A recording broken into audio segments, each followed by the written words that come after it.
చంద్రబాబు నాయుడు గారికి పులివెందుల మీద ఎంత భగవంతో ఈరోజు ప్రస్తుతంగా ప్రతి ఒక్కరు కూడా రాష్ట్రం మొత్తానికి కూడా ఏమైనా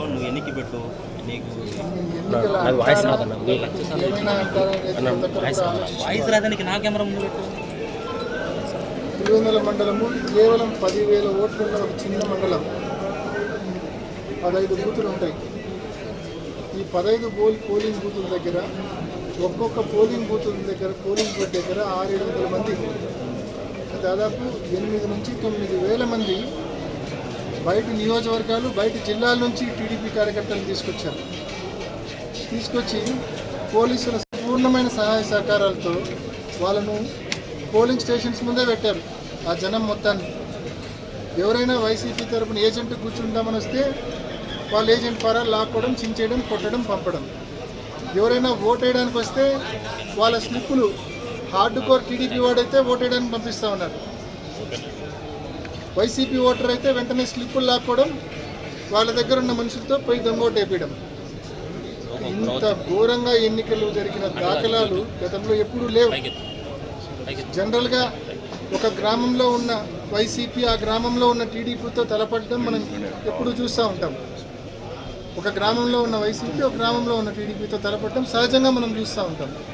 కానీ ఇవాళ ఒక గ్రామంలో ఉన్న వైసీపీ జిల్లాలోని టీడీపీ క్యాడర్ మొత్తంతో తలపడాల్సిన పరిస్థితి, జిల్లాలోని పోలీసు వ్యవస్థ మొత్తం డిఐజీ స్థాయిలో ఉన్న పోలీసు వ్యవస్థ మొత్తంతో తగలాల్సిన పరిస్థితి ఒక గ్రామ వైసీపీ.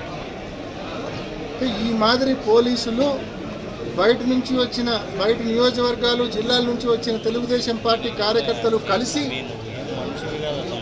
బూతులను పూర్తి స్థాయిలో క్యాప్చర్ చేసి మన ఏజెంట్లు కూర్చోకుండా బలవంతంగా ఏజెంట్ ఫారాలు లాగడం, వచ్చిన ఓటర్ దగ్గర స్లిప్పు లాక్కొని లోపలికి పోయి దొంగోటేయడం. ఇప్పటికే ఉదయం 10 గంటల నుంచి అనుకుంటా మొత్తం ఏ లెవెల్లో దొంగోట్లు పడతా ఉన్నాయో మీ అందరూ కూడా ఆధారాలతో సహా చూస్తూ ఉన్నారు. పోలింగ్ మొదలైన నెక్స్ట్ మినిట్ నుంచే దొంగోట్లు పడడం మొదలైనవి. ఉదయం 10 గంటలకట్ల ఆధారాలు కూడా బయటకు వచ్చేసినాయి. వాళ్ళు అంటున్నారు, వాళ్ళ ట్వీట్లు పెడుతున్నారంట, ప్రశాంతంగా పోలింగ్ జరిగింది పులివెందుల్లో అని ట్వీట్లు పెడతా ఉన్నారంట. ప్రశాంతంగా పోలింగ్ జరగలేదు, ప్రశాంతంగా ఓటింగ్ జరగలేదు, ప్రశాంతంగా దొంగ ఓటింగ్ జరిగింది, ప్రశాంతంగా రిగ్గింగ్ జరిగింది. ఇది వాస్తవం. నల్లపెట్టిపల్లె గ్రామంలో అయితే ఆదినారాయణ రెడ్డి ఆధ్వర్యంలో, భూపేష్ ఆధ్వర్యంలో దాదాపు 1000 మంది అంటే ఆ గ్రామంలో ఉన్న వైఎస్ఆర్ కాంగ్రెస్ పార్టీ క్యాడరు ఆ 1000 మందితో తలపడి పోలీసులు మళ్ళీ వాళ్ళకు అదనంగా సపోర్ట్, వాళ్ళతో తలపడి ఓటింగ్ ఏజెంట్గా కూర్చోవడం, వెళ్ళి ఓట్ వేయడం సాధ్యమైన. కొత్తపల్లెలో కమలాపురం నియోజకవర్గంలోని టీడీపీ క్యాడర్ మొత్తం వచ్చింది. పుత్తా చైతన్యారెడ్డి ఎమ్మెల్యే గారి ఆధ్వర్యంలో నిన్న రాత్రి నుంచి మకాం వేసినారు. మన ఏజెంట్లను లోపలికి పోనీరు, మన ఓటర్లను లోపలికి పోనీరు, వాళ్ళే స్లిప్పులు తీసుకొని వాళ్ళే ఓటేస్తారు. కనంపల్లె గ్రామం కాళ్ళు పట్టుకొని వేడుకున్నారు పోలీసులు, మా ఓటు మమ్మల్ని వేసుకొని, అయినా వాళ్ళని ఓటు వేసుకొని వాళ్ళ స్లిప్పులు లాక్కొని ఇళ్ళే పోయి ఓట్లు వేసుకున్నారు. తుమ్మలపల్లె గ్రామం, ఆ గ్రామంలో మా జెడ్పీటీసీ క్యాండిడేట్ హేమంత్ ఉదయాన్నే 200 మంది టీడీపీ కార్యకర్తలు ఇల్లు చుట్టుకుంటారు. అనేక నియోజకవర్గాల నుంచి వచ్చినారు. ఇంట్లో నుంచి బయటికి రానిలా. ఎర్రిపల్లె, అచ్చివిల్లి గ్రామాలకు మంత్రి సవిత, అనంతపురం జిల్లాకు చెందిన మంత్రి సవిత ఎర్రిపల్లె, అచ్చివిల్లి గ్రామాలకు ఆమె వెహికల్లో పోతా ఉంది దౌర్జన్యాలు చేయడానికి. ఈ మాదిరి మంత్రులు, ఎమ్మెల్యేలు తిష్టవేసి ఈ మాదిరి బయట నియోజకవర్గాల నుంచి వేలాది మంది టీడీపీ కార్యకర్తలను పులివెందుల మండలానికి తోలి పోలీసులు సంపూర్ణ సహాయ సహకారాలు తీసుకొని ఈ మాదిరి ఎన్నికలు జరిపితే వీటిని ఎన్నికలు అంటారా? దీన్ని ప్రశాంతమైన ఓటింగ్ అంటారా?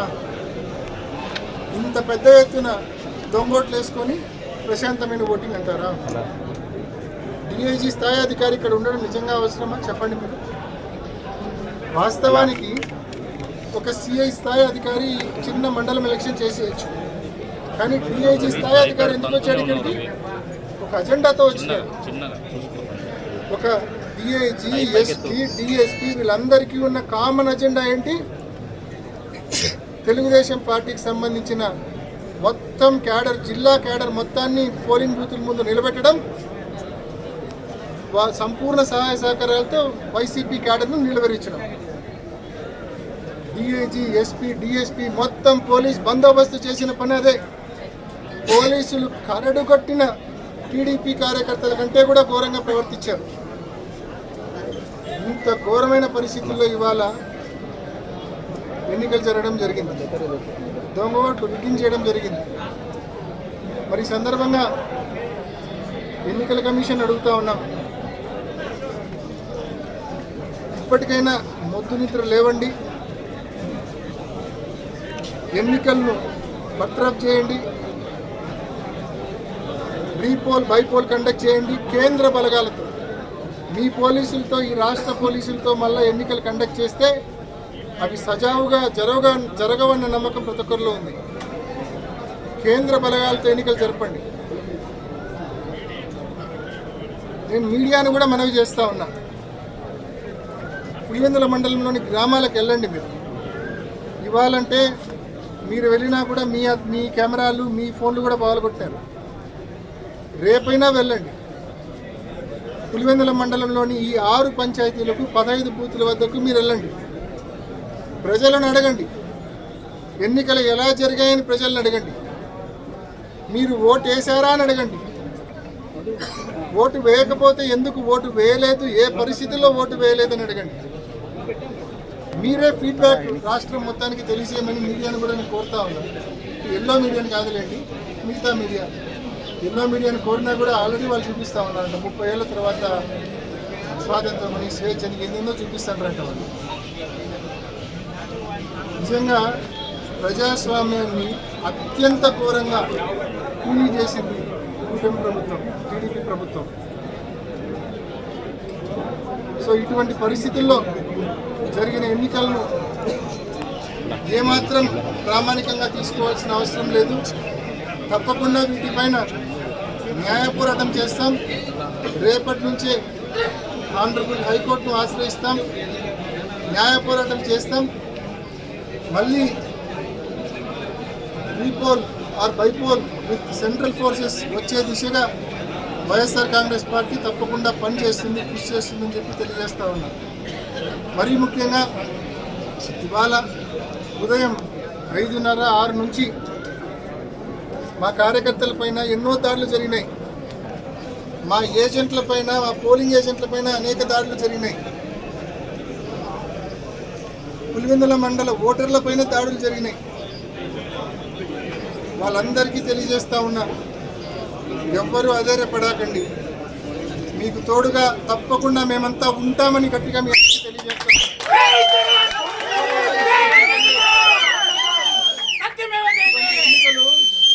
ఇటువంటి ఎన్నికలు పిరికి పందులు మాత్రమే ఇటువంటి ఎన్నికలు చేస్తాయి. కన్నంపల్లి గ్రామంలో ఇందాక ఆడోళ్ళు వచ్చి చెప్తా ఉన్నారు, అచ్చివిల్లి, ఎర్రిపల్లి, నలుపురెడ్డిపల్లి గ్రామస్తులు వచ్చి చెప్తా ఉన్నారు, మన గ్రామంలో టీడీపీ ఉండింది, టీడీపీ క్యాడర్ బయటపడి ఉండింది కేవలం 10%. కానీ వాళ్ళు ఇన్నేళ్ళుగా, ఇన్ని పర్యాయాలుగా ఎప్పుడు ఎన్నికల్లో ఏజెంట్గా కూర్చున్నా మేము కూర్చొనిచ్చాం.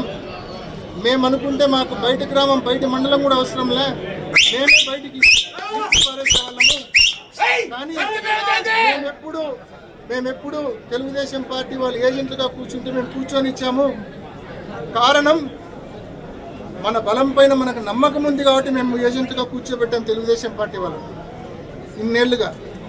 కానీ ఇవాళ వీళ్ళు తెలుగుదేశం పార్టీ వాళ్ళు వాళ్ళ బలం మీద, వాళ్ళ పర్ఫార్మెన్స్ మీద వాళ్ళకి నమ్మకం లేదు కాబట్టి ఈ మాదిరి జిల్లాలోని వాళ్ళ క్యాడర్ మొత్తాన్ని పులివెందుల మండలంలోని బూతుల వద్దకు తోలి బలవంతంగా మా పోలింగ్ ఏజెంట్స్ను, మా ఏజెంట్ ఫారాలు చించడము, ఓటర్ల దగ్గర ఓటర్ స్లిప్పులు తీసుకొని పోయి దొంగోటేయడం.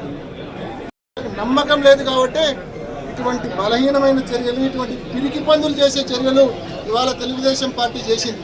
తెలుగుదేశం పార్టీ జిల్లా క్యాడర్ చేసింది. అనంతపురం నుంచి కూడా వచ్చారు తెలుగుదేశం పార్టీ క్యాడర్. అంటే ఈ మాదిరి ఒక జిల్లా క్యాడర్ అంతా వచ్చి మీ పార్టీకి సంబంధించిన ఒక జిల్లా క్యాడర్ మొత్తం సంపూర్ణమైన పోలీసుల సహాయ సహకారాలతో వచ్చి ఒక చిన్న మండలం మీద పడితే 15 బూతుల మీద పడితే నిజంగా సబబేనా అని అడుగుతా ఉన్నా నేను. సబబేనా? మీరు ప్రతి పోలింగ్ బూత్లో వెబ్ కాస్టింగ్ జరిగింది కదా, ఆ వెబ్ కాస్టింగ్ రిలీజ్ చేయండి. ఎన్ని దొంగ ఓట్లు పడినాయో ఎన్ని అసలైన ఓట్లు పడినాయో రుజువు అయిపోతుంది. 15 బూతులకు సంబంధించిన పోలింగ్ బూత్ లోపల వెబ్ కాస్టింగ్ రిలీజ్ చేయాలా, పోలింగ్ బూత్ బయట రికార్డ్ చేసిన సీసీ ఫుటేజెస్ రిలీజ్ చేయాలా. తద్వారా ప్రజలందరికీ స్పష్టంగా, ఎన్నికల కమిషన్కు ప్రజలందరికీ స్పష్టంగా, ముఖ్యంగా న్యాయస్థానాలకు స్పష్టంగా ఇక్కడ జరిగింది పోలింగా లేకుంటే రిగ్గింగా, ఓటింగా లేకుంటే దొంగ ఓటింగా అనేది ప్రతి ఒక్కరికి అర్థం కావాలా. మేమేదో ఇవాళ మాకు నష్టం జరిగిందని నేను మాట్లాడడంలా, మాకు ఇవాళ మా వాళ్ళు ఇబ్బంది పడినారని నేను మాట్లాడడంలా. ఇది నిజంగా ప్రతి ఒక్కరు తెలుసుకోవాలా. పులివెందల మండలంలో ఇవాళ జరిగింది ఓటింగా లేకుంటే దొంగ ఓటింగా అనేది ప్రతి ఒక్కరు తెలుసుకోవాల్సిన అవసరం ఉంది. కాబట్టి ఎన్నికల కమిషన్ అడుగుతా ఉన్నాం, ప్రతి బూత్లో మీరు వెబ్ కాస్టింగ్ చేశారు కదా, ప్రతి బూత్ లోపల చేశారు, బయట ప్రెమిసెస్లో చేశారు, అదంతా రిలీజ్ చేయండి. అందులో ఇతర నియోజకవర్గాల ఓటర్లు, కమలాపురం వాళ్ళు, జమ్మలమడుగు వాళ్ళు, ప్రొద్దుటూరు వాళ్ళు ఎంతమంది ఉన్నారో మేము చూపిస్తాం. ఉదయం రిలీజ్ చేసిన ఒక 2 నిమిషాల వీడియోకి మేము దాదాపు 10 మంది జమ్మలమడుగు వాళ్ళను, 10 మంది కమలాపురం వాళ్ళను చూపించాం 2 నిమిషాల వీడియోకి. మీరు ఉదయం 7 నుంచి సాయంత్రం 6 వరకు, 5 వరకు అంటే 10 గంటల వెబ్ కాస్టింగ్ మీరు రిలీజ్ చేసి చూపిస్తే మేము వేలాదిగా దొంగ ఓట్లు మేము చూపిస్తామని చెప్పి కూడా తెలియజేస్తూ ఉన్నాం. కాబట్టి తప్పకుండా వెబ్ కాస్టింగ్ లోపల అండ్ బయట రికార్డ్ చేసిన ఫుటేజెస్ మొత్తం కూడా ట్రాన్స్పరెంట్గా నిలబడిన కంటెస్ట్ చేసిన అభ్యర్థులకు ఒక కాపీ ఇవ్వాల్సిందే.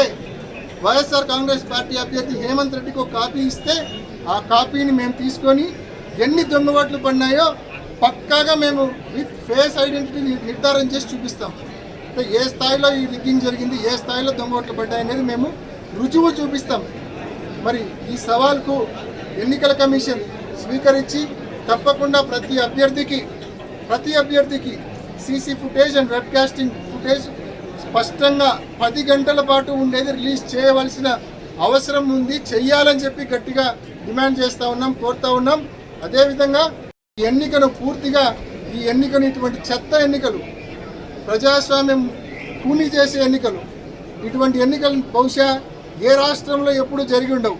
బీహార్ లాంటి రాష్ట్రంలో కూడా ఇటువంటి ఎన్నికలు జరిగి ఉండవు. ఇటువంటి ఎన్నికలు జరిపే బదులు అసెంబ్లీలో పార్లమెంట్లో ఒక కొత్త చట్టం చేసుకొని నామినేషన్ బేసిస్లో మీరు జెడ్పీటీసీలను, ఎంపీటీసీలను ఎన్నుకోవడం మంచిది. కేవలం ఇటువంటి ఈ మాదిరిగా ఎన్నికలు జరిపి గెలిచినామనిపించుకోవడం కంటే మీరు నామినేషన్ బేసిస్లో చేయించుకోవడం మంచిది. కాబట్టి ఈ మాదిరి ఎన్నికలు దేశంలో ఎక్కడ జరిగి ఉండే ఆస్కారమే లేదు. 1 of its kind.